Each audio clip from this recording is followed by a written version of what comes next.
Furqat tumanidagi 1-umumiy o'rta ta'lim maktabida ushbu bilim dargohini 1976-yilda bitirgan sobiq o'quvchilarning uchrashuvi bo'lib o'tdi. Birga saboq olgan 153 nafar tengdoshdan qariyb 100 nafari qadrdon dargohda yana jam bo'ldi.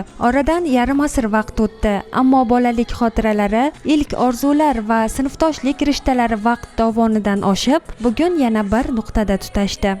Yillar davomida ularning har biri hayotda o'z o'rnini topdi. Oralaridan ta'lim fidoyilari, shifokorlar, muhandislar, tadbirkorlar va turli sohalarda samarali mehnat qilib, yurt ravnaqiga hissa qo'shgan insonlar yetishib chiqdi. Faxriy bitiruvchilarni birlashtirgan manzil beg'ubor bolalik izlari saqlanib qolgan muqaddas bilim dargohi bo'ldi. Sinfxonalarga kirgan mehmonlar o'quvchilik yillarini iliq xotiralar bilan yodga oldilar. Partalar, yo'laklar va tanish muhit ularni bir zumda yoshlik davriga qaytardi. Uchrashuv davomida nuroniy avlod vakillari bugungi o'g'il-qizlarga yaratilayotgan sharoitlar haqida ham fikr bildirdilar. Umr insonlarni turli yo'llarga boshlashi mumkin, biroq xotiralar, ustozlarga ehtirom va sinfdoshlik mehri yillar o'tsa-da qadrini yo'qotmaydi. Sinfdoshlar uchrashuvi ham ana shu azaliy qadriyatlarning hayotbaxsh davomi bo'ldi.